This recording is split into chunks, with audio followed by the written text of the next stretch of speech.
Evolution.org Hardcore 2.0 episode 191 is doing TRT while on with Prescription Drugs Safe by Para Pharma. So in this one, we're going to go over understanding what TRT is. We're going to talk about indications for certain uh, prescription medications, talking to your doctor, how to do it with blood work, and parapharmaceutical options.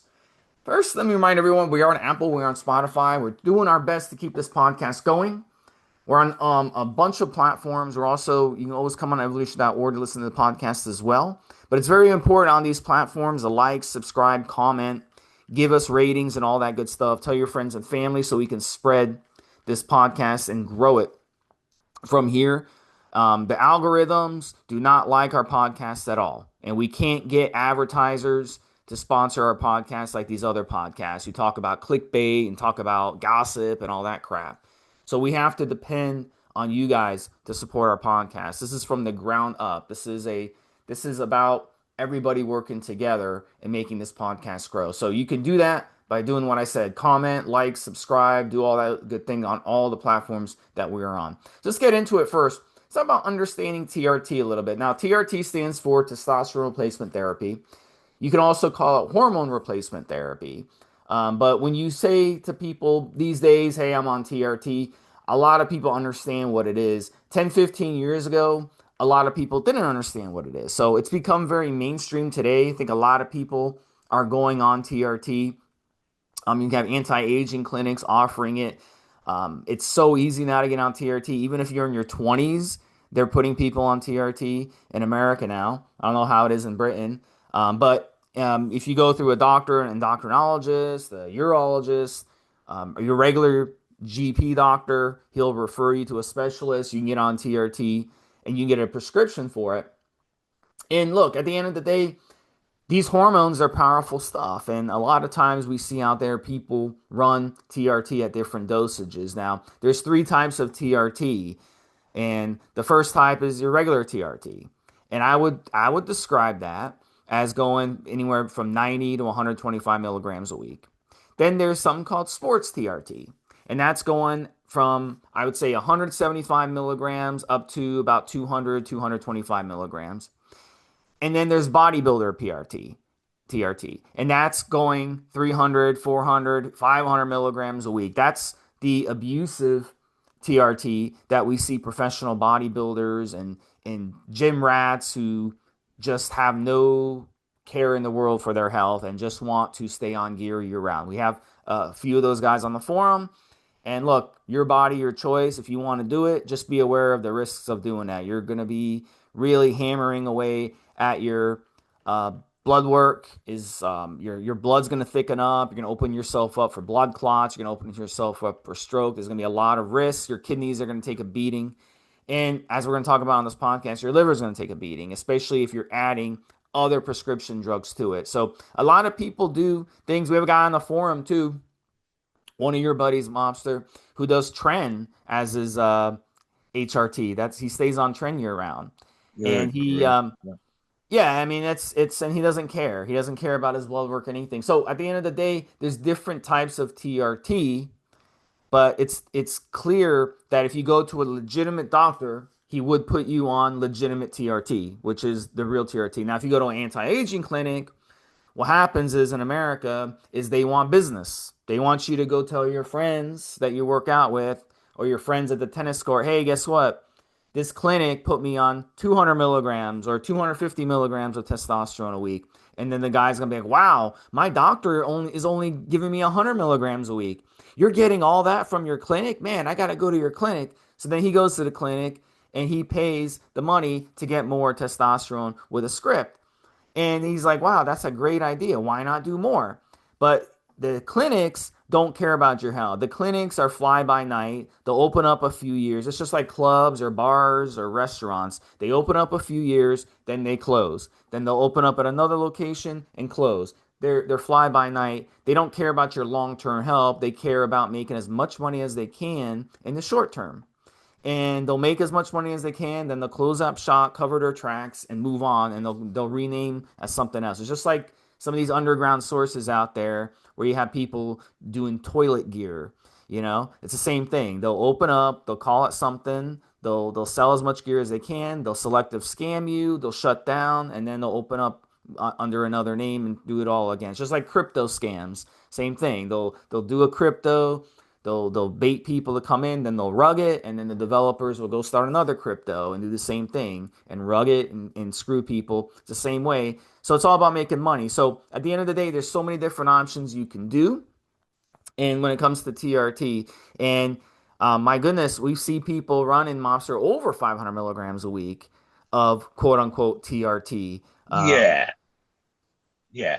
So in that particular example you've just given, Steve, I actually made a note while you were talking, and I put misuse of the term. Some people actually refer to steroids as quote unquote supplements. And I've literally in the last couple of weeks said, no, those are performance enhancing drugs. And you must understand that they are drugs, because if you start to think of them as supplements, you'll treat them as supplements, and you won't look at side effects, you won't treat side effects. You're just, it's not the same as taking twice the dose of creatine or twice the dose of your joint product. It's literally a drug that you're putting into your body, and you need to understand that. And not only that, even if they do, and 9 times out of 10 they will do, Steve, it's the person reading, and especially those people that we don't, we have far more people that read and follow than comment on our threads on the forums. And that's as busy as Evolutionary can be. Hundreds of thousands of people versus, for example, 1 or 2 thousand that will interact. That still means 98% are just reading. So we need those people that are reading, that have come onto the forum, done a little bit of research, found out the answer to a question to go away. They must understand the nature of what they're doing. And so misusing the idea of TRT when realistically you're doing twice the amount you would ever be prescribed. You're not having your bloods monitored. You are literally kind of rolling the dice, as I've said on other shows, is important. I did look. I made a few comments while Steve's talking. So one of those referred to, and I'll start with this one, Steve. TRT at age 20, and I'm thinking specifically, as Steve also said, of the way that we treat testosterone issues via the NHS, via the National Health Service here in the United Kingdom. And I would argue, Steve, that unless this person has missed bollocks or have some very specific medical issue, they might have had treatment for cancer, for example, very young, does happen. The likelihood of a young man with low testosterone levels, in the great scheme of things, being prescribed testosterone on the NHS is extremely low. The percentage of men with low testosterone being prescribed testosterone on the NHS is low, full stop. 20 years of age is very, very low. You can talk to your doctor about it, but it's very unlikely you'll get put forward for it. And again, you can do it privately via a private doctor, pay Harley Street prices, or you do what a lot of us do, myself included, which is buy it via approved sources like companies like Para Pharma and self-prescribe. But again, the more you understand about these things, the better. So in the case of the 20-year-old Steve, I would be looking for root cause. Is he overweight? Is he obese? Does he need something like a GLP drug, a better diet, a better lifestyle? You can't just throw medications. You should be treating the root cause of a medical issue as well as just prescribing a tablet or a pill, or in this case, an injection. So yeah, again, just the history of TRT in the UK. We are, same as America, seeing more companies. I've actually recommended a couple that do blood tests via the forums to check for testosterone levels. You can now do testosterone checks by the mail. Just this morning, pre-show, looking up the interactions, etc., or contraindications for TRT with various medications. Adverts start to come up, as is the algorithm. And one of those, ironically, Steve, was for a testosterone booster. So even that is a recommendation that we come forward. I will talk about, finally, Steve, the positives of TRT. I'll address the sort of the extreme example, but even in my own case and other people that I talk to, there's a good example. So the extreme example might be someone who genuinely, of an age, of a condition, or arguably what we call low T. In other words, it's just at the bottom end of the normal range.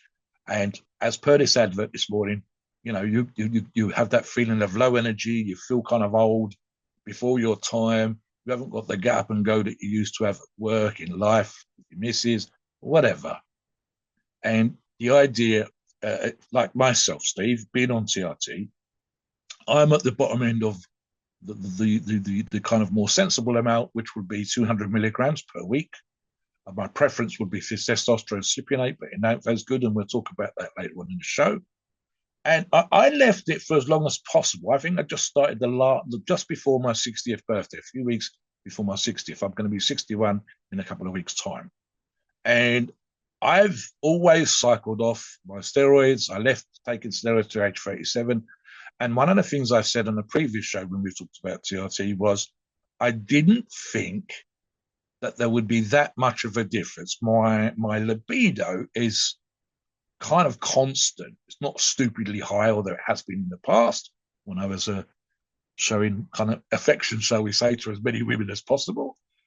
But it's always been kind of constant. I have a certain level in the rhythm, and that comes from training and whatever else. So I was thinking, okay, you're pushing the envelope in the gym. You can't be on steroids year round. I don't cycle year round. Once or twice a year is about as much as I like to do. Maybe a little bit more than that when I've competed back in the day. So I was thinking, yeah, we'll see. 200 milligrams, testosterone cypionate, and boom, Steve. I would argue that my libido went up to a kind of new level on consistency. I did notice the difference. And I was surprised at this. It wasn't some sort of overnight transformation. If you are a low T kind of guy, and this is why I want to talk about the positive, Steve, what have we seen? We've seen kind of borderline asexual, not really interested in getting your leg over, as we say here, not out clubbing, etc., feeling kind of tired and ancient. And they've gone on a perfectly nice dose of 90 to 120, 125 milligrams, as Steve said. And they've gone from the lower end of the 300 nanograms a deciliter, which is typically the normal range. If it's under that, you definitely want to be looking at TRT.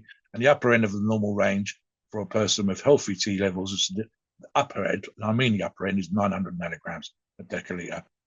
And these guys have only gone from the 300 or just there or thereabouts, Steve, to mid-range, which is kind of what most clinics and especially NHS in this country would have you do. They're not trying to turn you into Superman, but the transformation for those people has been out fucking standing. The levels of energy, the pep, the get up and go, the want to exercise more, no longer tired at the end of the fucking day because they've had a stressful day at work, handling stress at work, out kicking ass. If you're a salesman, getting more sales because of your positivity. If you're a politician or a manager or so, working with your workforce better, working, persuading people, literally the things that make a man and a woman make a woman. The emphasis on the masculinity, the emphasis on the get up and go, for some people, it's transformative. So there's absolutely, just retaining more muscle tissue, Steve, being able to push slightly heavier weights. I have, just to finish this the thought and subject, 2 or 3 buddies, I've mentioned these on other shows, at my local gym, 2 of which are in their 70s. One I think is 77, one I think is 71, 72, 2 or 3 others that are in their 60s. I know, because I physically helped one specific one with injections, and the other ones had assistance in a different way from me when it comes to TRT, that you would not believe the 77-year-old is 77, Steve. He was benching 110 kilos this morning. I was spotting him. I've had him benched to a lifetime PB of 125 kilos. That was 2 or 3 years ago. The other buddy, he's lost his wife. I think it's coming up on 2.5 years ago. Was out dating recently, Steve, with different women, looking for a new girlfriend in his early 70s. For crying out loud, these guys are in the gym 5 days a fucking week, if not 6. Not trying to be the biggest, strongest motherfuckers known to mankind, but you wouldn't think that they were the age that they was. So again, that's not doing crazy amounts a year. That's literally, again, around the 200 milligrams a week. They're able to train. They're able to keep fit. They have a healthy lifestyle. And again, I'll name him on this show. Is Ken Williams, 77 years of age, Steve, looks at least 10 to 15 years younger than he is. This is not someone that's dyeing their hair or fucking, hiding the grey, all that kind of rubbish. It's just normal Joe kicking ass in the gym, benching. I literally decline bench this morning, 110 kilograms with me spotting him for reps at 77 years of age, Steve. So yeah, listen, guys, you must understand that there are possible issues, so we're going to get into that. and why you should talk to your doctor. We're definitely going to talk about that. There are ways of doing it. We're going to give you advice how we would do it. Please understand, and I will say this as we do in a disclaimer at the end of the show, we are not doctors. What we're going to try and give you as best as possible is information that's out there for you to look up for yourself, but also our kind of common sense, call it a sensible, if you like, protocol or reasons why you should understand that there might be contraindications and why this could cause issues. And you mustn't just go, I'm taking this medication, I'm taking that medication, and kind of ignore the fact that you might be missing something yourself. Because, and we've all Mm-hmm. done this, Steve. I've done it with Yeah. supplements, not looked up information. You need to, and you're listening to this show, guys, because you want this information. So this is why we're putting it out there for your benefit. Yeah, so Mobster will get into our next topic, but let me just talk about me a little bit. I'm not on TRT yet. I'm in my mid 40s, but in the future, look, I'm open to doing it along with the possibility of growth hormone as well. And growth hormone would be another option you could add to your TRT, HRT. But in the meantime, look, I'm avoiding it because I'm properly cycling steroids off and on. I'm doing a solid PCT. I'm making sure I'm not running my cycles too long. I stay at 10 weeks usually, maybe 11 weeks. That's it. Sometimes 8 weeks, sometimes 7 weeks. So keeping the cycle short will keep your body's HPTA healthy. You won't burn it out.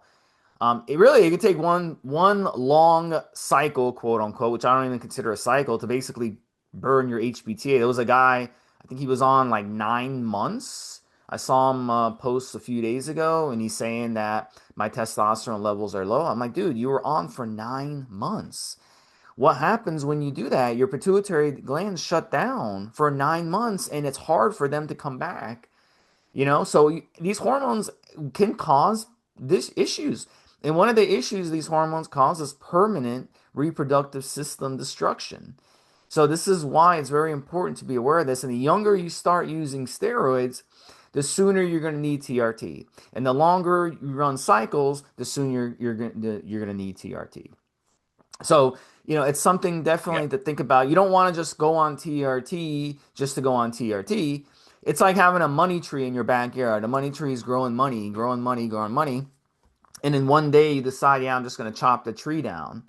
And you chop it down, now there's no more money coming. So if you're getting to your body's producing hormones on their own, why would you interfere with that when it's not necessary? So you might as well just cycle steroids for as long as possible, and then one day when you get older, you can choose the TRT route.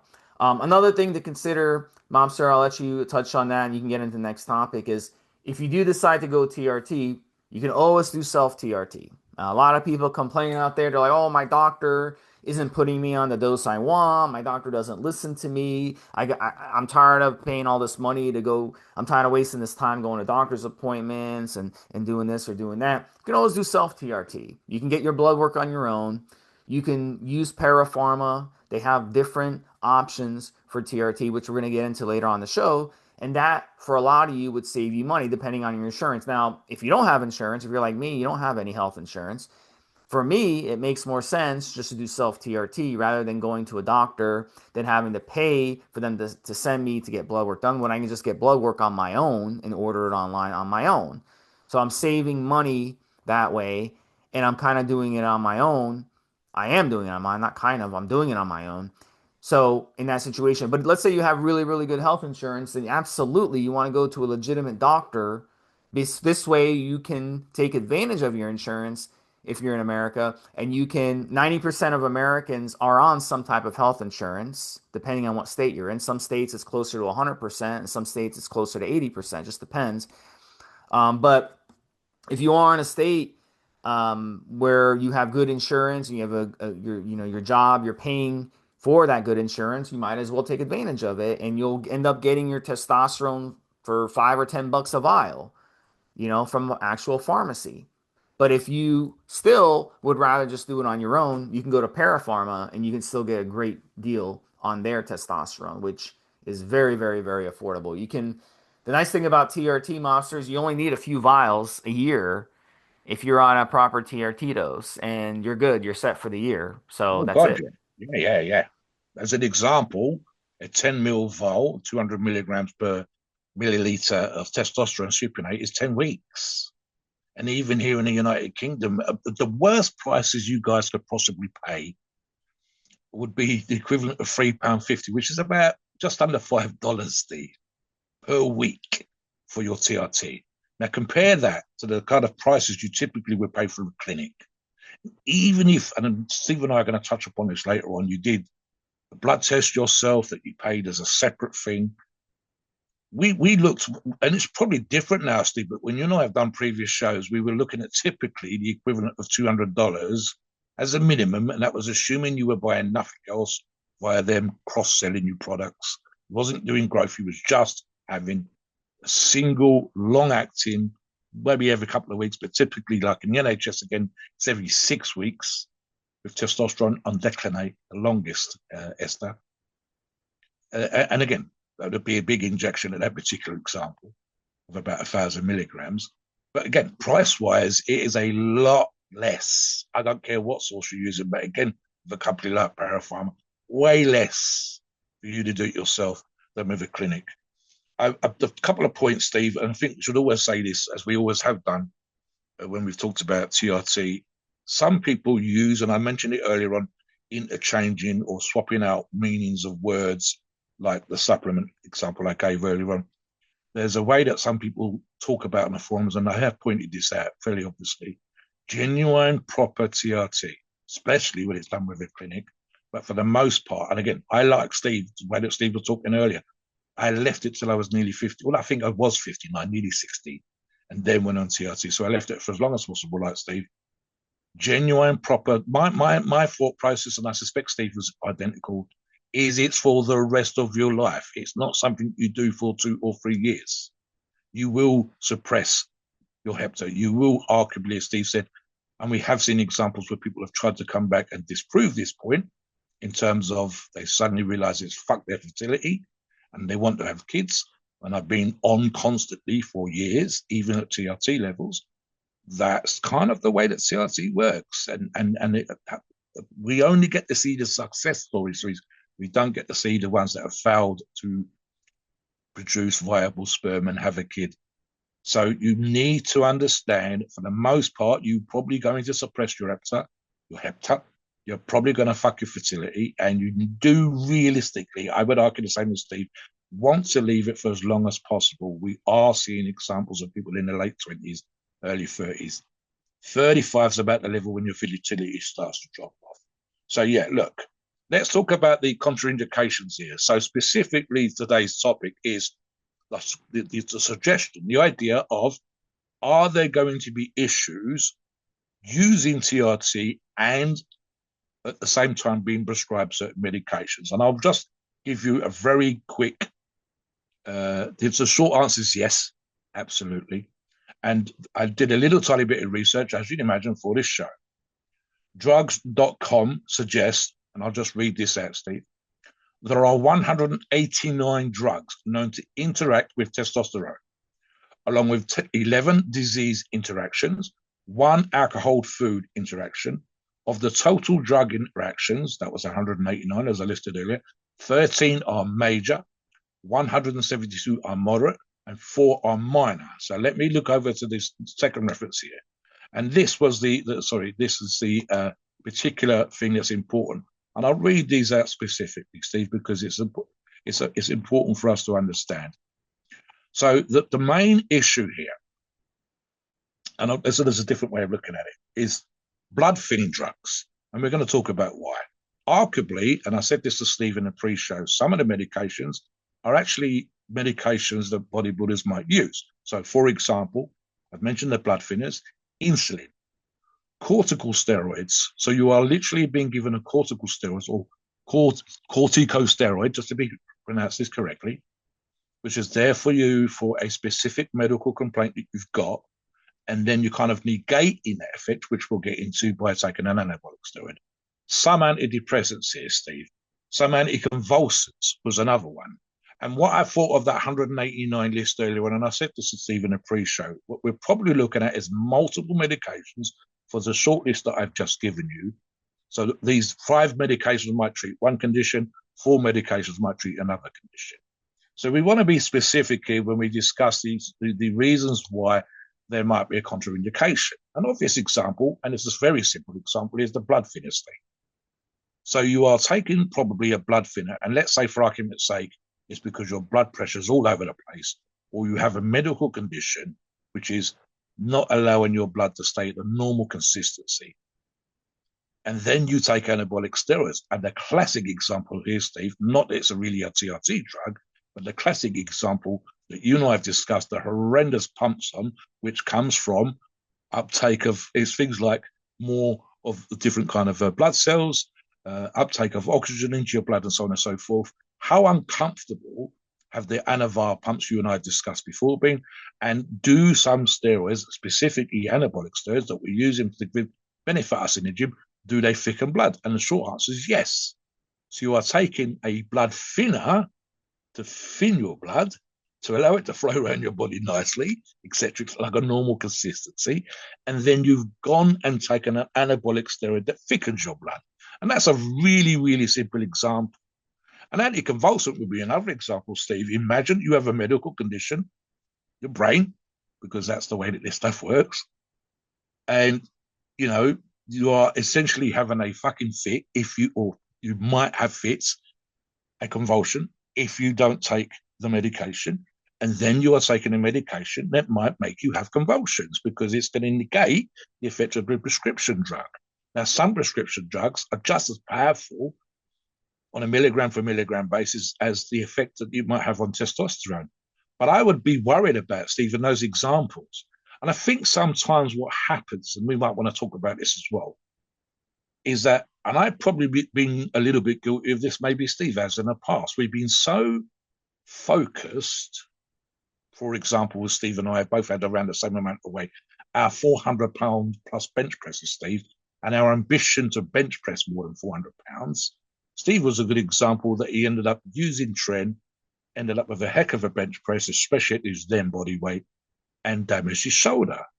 I've done my most recent fucking effort. I couldn't tie my shoelaces up for 3 fucking days, Steve, after doing the 460 So kilo squat. yeah. So yeah, we can get sorry, just to finish. So we can get focused on something that the anabolic steroids are going to assist us with, and almost forget that there might be health issues with the medication that we're taking for other conditions that we might have. Yeah. So over. So that Iowa Mobster is saying, I did, I looked into it. I read some literature before the podcast last night as I was prepping for this, and I came up with some information from cardiologists. And cardiologists are extremely strongly against anabolic steroid use, but they're also very wary of TRT use. And the reason for that is they see their patients come in. And listen, in America, and I know Britain is sort of getting there, but it's not anywhere close to America. But in America, if you go into the deep south and you go to rural areas or you go in the Midwest, everybody, every male and just about every female in their 30s, 40s, 50s, 60s has a gut. They're overweight. Okay. They're carrying too much. They're carrying an extra tire. That puts pressure on your heart as it is. Now you add TRT to that. Let's say you're a man, you're in your 50s, right? You're overweight. Even if you're 15, 20, 25 pounds overweight, which isn't a lot, but it is still overweight. Now you're taking TRT, and even if you run a proper amount of TRT, hypothetically, cardiologists will still notice, as Mobster said, your blood will thicken, your red blood cell count will go up. Literally, that is the point of using anabolic steroids, to help with anemia and to raise your red blood cell count. Now, what happens when you raise your red blood cell count? You're thickening your blood. You're causing those arteries to get even more compressed.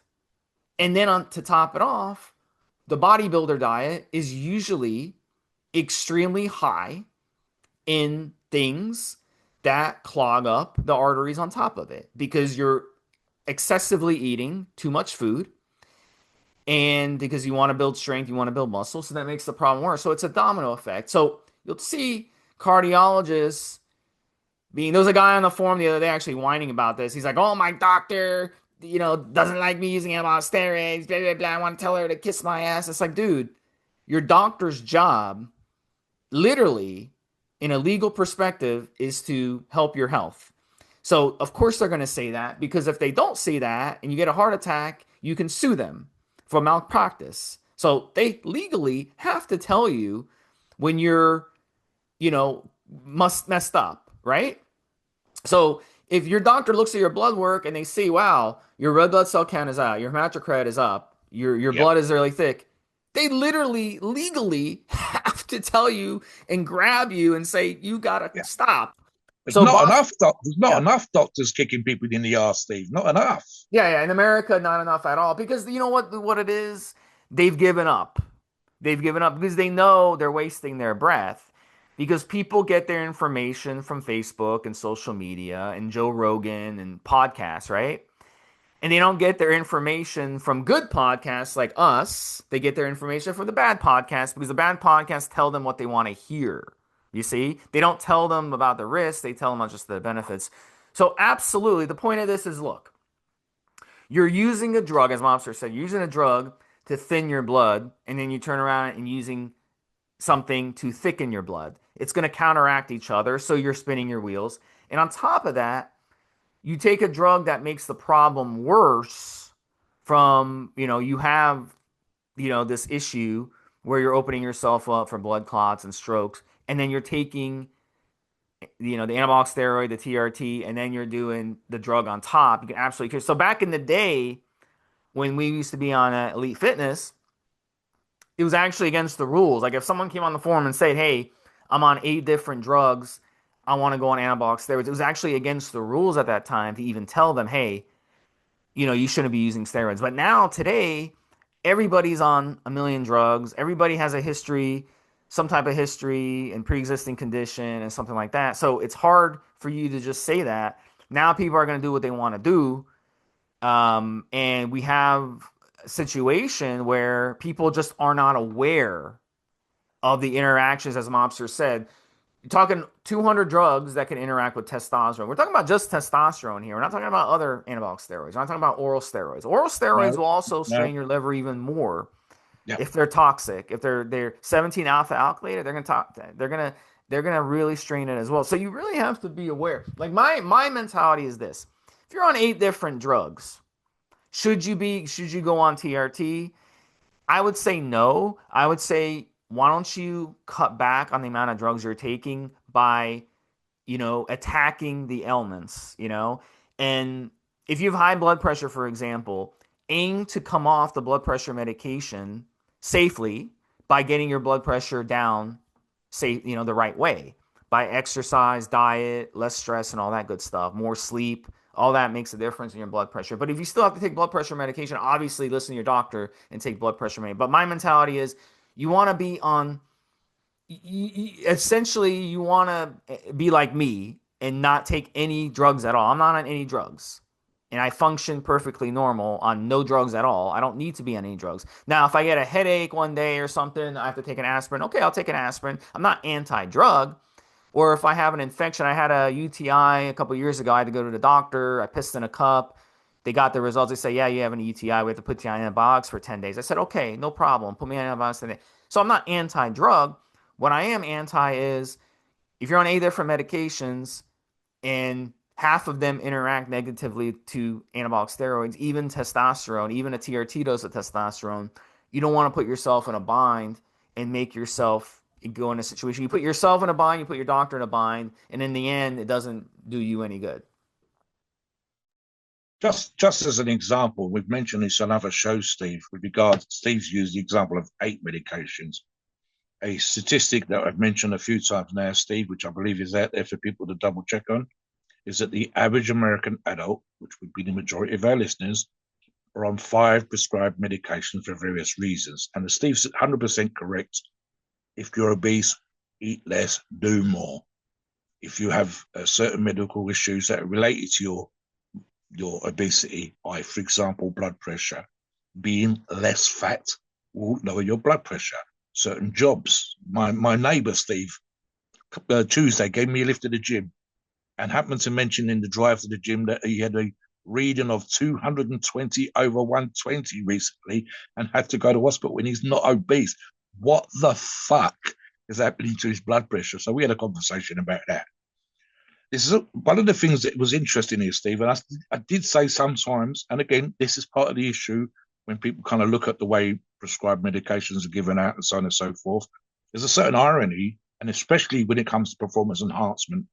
So one of the medications, it says here specifically, just let me read this one, that could interact are certain HIV medications. Now, it's kind of a weird irony here, Steve, because one of the places that bodybuilders used, AIDS victims and those with HIV used to get, the bodybuilders used to get their growth hormone from the surplus that had been prescribed to AIDS victims, people with HIV.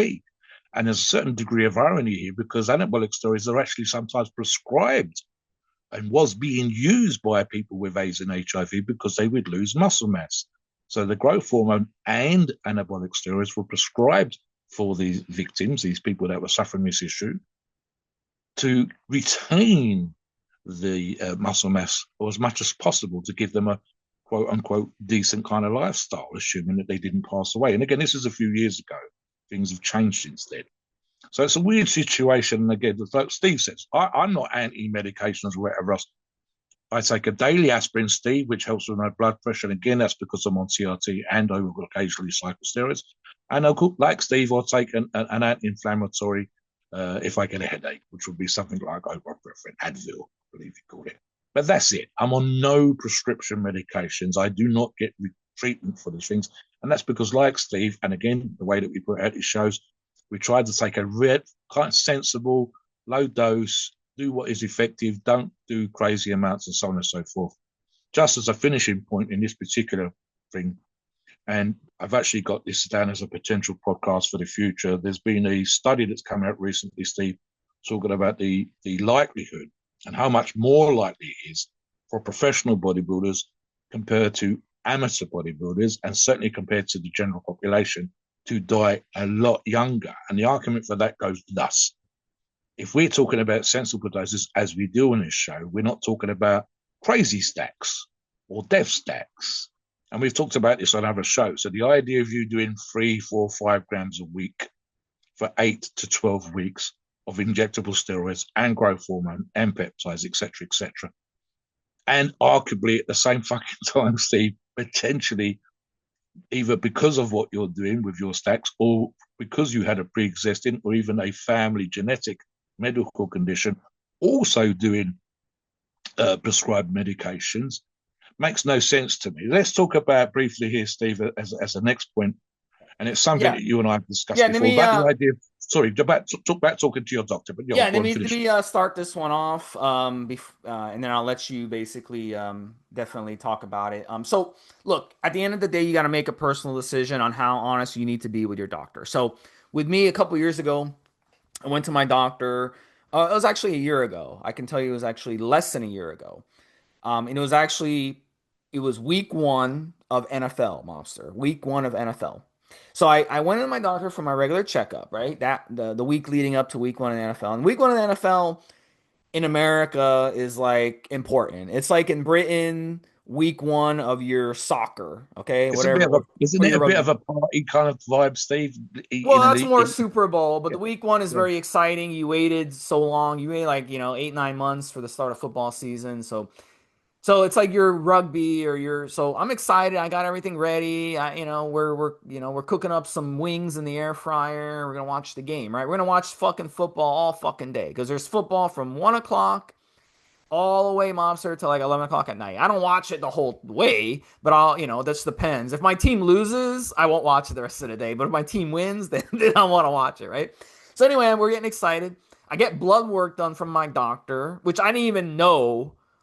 She just came up to me. She's like, okay, I'm going to draw your blood. I didn't know that she was going to send it off to get blood work done because I get my blood work done on my own anyway. About every 3 or 4 months, I get blood work done on my own. So I didn't know she was going to do this. But she said, oh, yeah, it's included. We're just going to draw your blood. I didn't know what she was doing that for. So anyway, like 3 days later, I get called Sunday fucking morning, right? From the doctor's office, believe it or not. And they're like, you have to come in. There's an abnormally in your blood work, and I'm like, what the fuck did they? I'm like, what the fuck is going on here? I'm like, I'm like, what the hell did they even test for? I didn't even know what they tested for, Mobster. So the game's about to start, and I'm like, okay, let me just DVR the game and go to the fucking doctor, and I'm not gonna turn on the radio or anything. I don't want to know what happens with the game. I'll just watch the game, when I get back. So I go to the doctor. I'm sitting there for an hour, freaking out. I'm freaking out. I'm like, what the fuck's going on? So I go in there finally, and the doctor comes in the room with these big eyes. She's like, "Are you on anabolics?" She like looks at me. I like a cut off shirt that day, and she looks at my muscle, and then she looks at me. She's like, "You're on anabolics, aren't you?" And I'm like, "Yeah, why?" And then she's like, "Cause your blood work." She like showed me your hematocrit is above range, your red blood cell counts. I'm like, "Yeah." I'm like, "Yeah, I know. Like when I'm on cycle, my numbers get elevated, and I usually donate blood. I've been slacking on that. I know I need to go donate blood. And then when I come off, my numbers come back down." And she's like, "Oh," she like touched her heart. She's like, "Oh my God, I got scared when I saw this because you look so healthy. I was shocked when I saw this blood work last time you were here. You look such in good shape." And I'm like, "Yeah, yeah." So if I would have lied to her and say, no, I'm not on anabolics, then what would have happened from there? She'd be like, okay, we got to go get scans, whatever. So basically, it was a good laugh. And I'm like, you scared the shit out of me. And she's like, oh, I'm sorry, I'm sorry. So then, I laughed and went home, watched the game. And so the point is, there's no need for you to lie to your doctor because when you lie, it's confusing them. I'll give you another example before I bring you in, Mobster. So years ago, I moved into my apartment and I had internet, right? I had what's called T1 internet, which I don't even know if they have that today. So it was the fastest internet you could get at that time. This was 25 years ago, right? So I went from having dial up to T1 internet, which is a joke today, but back then it was super fast, right? For what we had access to. And I was using a router so I could plug up multiple devices in my house, right? So I called them up when the internet went down and I was giving them like the IP address and all that other shit you're supposed to give them on the phone. They got confused. They're like, there's something wrong here. This isn't the right IP address, whatever. And it was because I didn't tell them that I was plugging up multiple devices because I was scared that if I said that, they would charge me more money. So what happened is the actual cable guy, I called him up who had installed it, and he's like, "Oh no, Steve, you don't have to lie to them. You don't have to tell them that you're not doing anything wrong. It's completely legal. They're not going to charge you more if you have that device." So at the end of the day, being honest and just cutting to I learned that right off the bat. I was only like 19 years old at the time. I learned that right off the bat. Just being honest and being straightforward will get you a lot further than beating around the bush and lying. In America, it's illegal for the insurance companies to deny you based on pre-existing conditions at this time. Now that law can change later on. Hopefully it won't, but it could. For now, you don't have to lie. So it's much more better just to be honest with your doctor, and this way you're communicating correctly and you both are on the same page. Go ahead, Moss. I've got to agree with Steve again. We don't do this on every show, Steve, but we certainly agree most of the time because we both come from the same sort of thought process. Look, I think in my case, Steve, I've been asked twice. One was specific to being 50 plus years of age, and because of the locals working, the majority of those 50 plus men had some experience of working down the mines. The average age that they were living to was 5 years less than the average man in the United Kingdom. And I happen to have moved into the valleys, of course, at a little bit before my 50th birthday, 48, 49, whatever the fuck it was. And I came under that umbrella. So I go there, Steve, and my body mass index at 300 plus pounds would be high, even at 6'3". But all my other numbers were in range, and I had no particular issues. My alcohol level was less than my alcohol consumption was less than the nurse doing the fucking checks, or one of the nurses. There were two. One of them was fatter in terms of her BMI being fat and my BMI being muscle with a little bit of fat, and so on. So look, guys, that was one, and the other one, I think I literally had a conversation where I think I'd gone there to make sure that I wasn't having problems, because if I strain and push my BP through the fucking roof doing a massive lift in the gym, on occasion I will have bleeding from my ass, basically, obviously bleeding piles or something like that. See where a vein or whatever has burst, and I've had blood when I've gone to the toilet. So I wanted to make sure I was having any prostate issues, that I didn't have anything major, nothing that required operation. And I've done this a couple of times, 40, 45, 50, and I'll probably have to do another one in the not too distant future. And that's, of course, about looking after my health as well, making sure that I'm not fucking destroying myself by lifting heavy weights. And on 2 occasions, certainly I can think it was one for sure, maybe 2 occasions, I've had the do you use steroids? And I've said yes. I don't give 2 fucks if they look at me in a quote unquote, you're using medication, drugs, blah, blah, blah kind of way. Got a grown ass man, and I don't give a fuck. I'm not there enough for me to worry about what the doctor thinks. But at the same time, and I think this is super important when we're talking about his contraindications, Steve, and especially if I had to go to the hospital, and this applies to you, the listener, as well.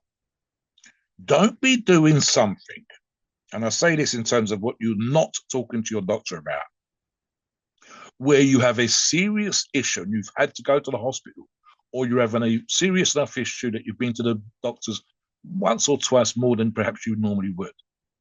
And it's serious enough to worry you and perhaps require actual medical treatment in a hospital, as I said. That might mean you going to ER and having to stay in or have an operation.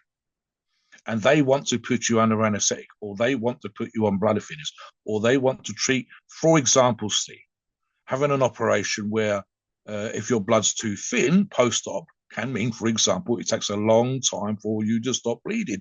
You might be on anti-clotting medication and so on and so forth.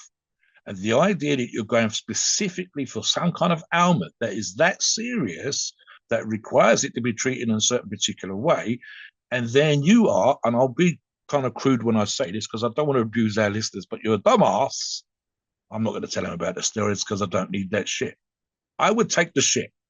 I would take the shit purely and simply so they know how to fucking treat you and stop you bleeding, or stop you recurring an operation, or stop giving you the wrong medication. As an example, Stephen, I've talked about this on other shows.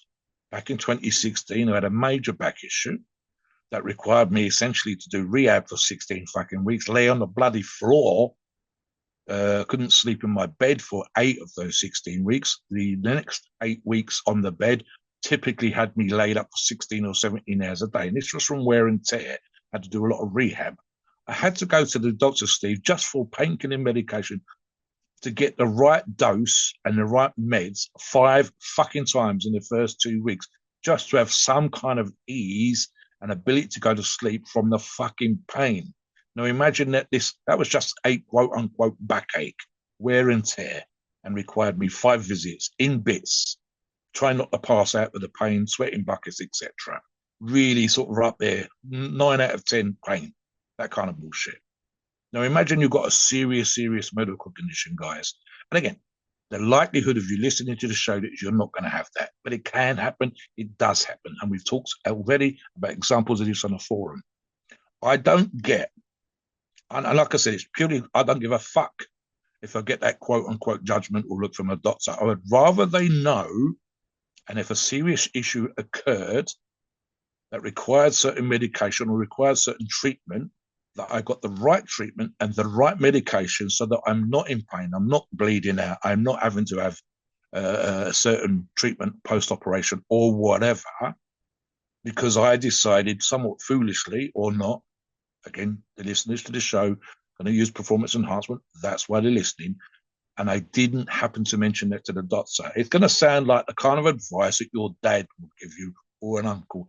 I'm fine with that, guys, because we're trying to do this in a certain particular way that you get the best treatment, you get the best results, and you don't end up having to take, for example, another prescription medication that you didn't need because you hadn't happened to mention that you was taking anabolic steroids or you was doing a certain particular drug that bodybuilders will use, athletes will use for performance enhancement.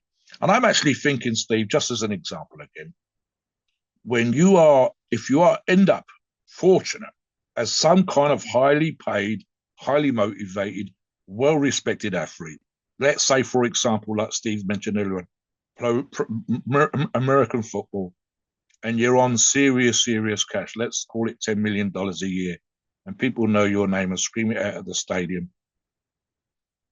there's a good chance that you're probably going to use some kind of performance enhancement. I would argue for you to play at your best, and not everybody listens to shows a bodybuilder. Some do other sports. Some want to be good at other sports. I'm more of a weightlifter, strength athlete. I would argue that for you to get the very best results, the longest career on the field, to continue to be paid $10 million a year, I want to work with, at that point, Steve, it's going to be a private doctor. I'm going to work with someone who knows every fucking thing about what I'm doing. And in fact, arguably, if it's all possible, I would have them perhaps sit down with my PED guy, my prep coach, whatever, and have this person and that person communicate. So even if they approve or disapprove in terms of the medical profession, that's fine, so long as they're both on the same page when it comes to me having the best results, medically speaking. And that can be, for example, getting your numbers back to normal afterwards, understanding that your lipid profile might be off on cycle, but it returns to normal, helping you get those lipid profiles back to normal as quickly as possible, and so on and so forth, just for a longer, healthier career, Steve, and arguably making me a better athlete, better film star, better singer, better whatever the fuck it is that I'm using PEDs for. That's going to make me tens of millions of dollars. And if we apply that same approach to us gym bunnies, to us people that just like the grind and go to the gym to look good and feel good, and we have something of that approach, Steve, then I would argue ultimately you're doing yourself a favor. You are, after all, looking after yourself. There's a certain degree of irony, just to finish on that particular thought, Steve, where some of the old timers will talk about this and they'll say bodybuilding is supposed to be this super healthy thing, especially what we call, or used to be called, the physical culture, which is eating clean, training well, doing certain other kinds of exercise outside the gym, and looking fucking amazing and feeling amazing. And ultimately, over time, and especially at the top end of any of these sports, because all these sports can be difficult at the very elite level, bodybuilding arguably has become less healthy.